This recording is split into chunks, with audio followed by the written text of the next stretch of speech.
இந்த விவசாயியோட பிரச்சனை எங்கேருந்து ஸ்டார்ட் ஆகுதுன்னா, முதல்ல விதை நெல் விடுற அங்கே ஸ்டார்ட் ஆகுது.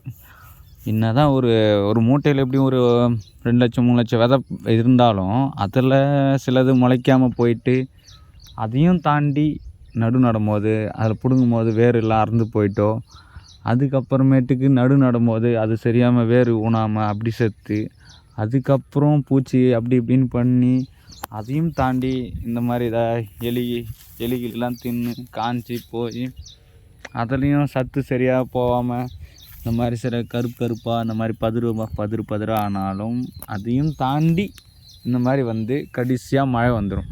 மழை வந்து அறுவடை பண்ண முடியாமல் தண்ணியில் அழுகி, அதையும் தாண்டி கமிட்டிக்கு எடுத்துன்னு போயிட்டு அங்கே ஒரு ரேட்டு கொடுப்பானுங்க. அநியாயத்துக்குன்னு நம்ம கஷ்டமெல்லாம் அப்போ தான் தெரியும். என்னடா இது இவ்வளோ கஷ்டப்பட்டு இவ்வளோ ரொம்ப காசு கம்மியாக தராங்களே அப்படின்ட்டு.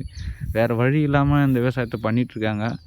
இன்னும் அடுத்த ஜென்ரேஷனில் பண்ணுவாங்களேன்னு தெரியல. ஏன்னா நானே இப்போ அந்த முடிவில் தான் இருக்கிறேன். பண்ணுவேனான்னு எனக்கே தெரியலையே அப்படின்ட்டு.